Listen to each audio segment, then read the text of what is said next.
isang mapagpalang araw po. Wala lang po, nakita ko lang po itong isang napaka lago na puno ng putinya. Tiyan nyo naman oh. Sobrang gaganda ng mga flowers nila. At talaga naman kahit sa malayo ay tanaw na tanaw. So yan, ganyan kalaki ang ano nila, ang ganyan kadami yung mga flowers nila oh. Tingnan nyo naman. So ilang puno sila. Ilang puno sila na magkakadikit at mataas na. Kumbaga ay matandang puno na siya. At kaya ganyan na kadami yung kanyang mga bulaklak.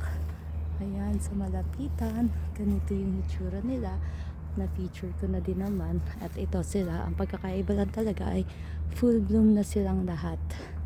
At talagang kahit sa malayo tanaw na tanaw ko. Kaya naman iyan, nilapitan na din ng nona, although na feature na, pero ayan, kakaiba pa din siya dahil sobrang dami nila oh. At ang ganda-ganda niyang tingnan sa personal. Ayan, so yun pa mga side na yun oh, lapitan natin. Ayan, galain natin ito. Ayan. Diba? Sobrang dami nila at kitang kita sa kahit sa malayo. Ayan, ito pa sila. Diba ang gaganda? Kaya naman nilapitan ng nonna at i-feature ulit. Ayan, diba oh, sobrang gaganda.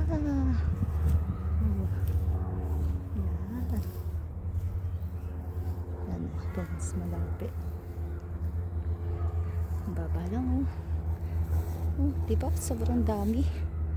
Sobrang gaganda. Ay naku, 7 personal na.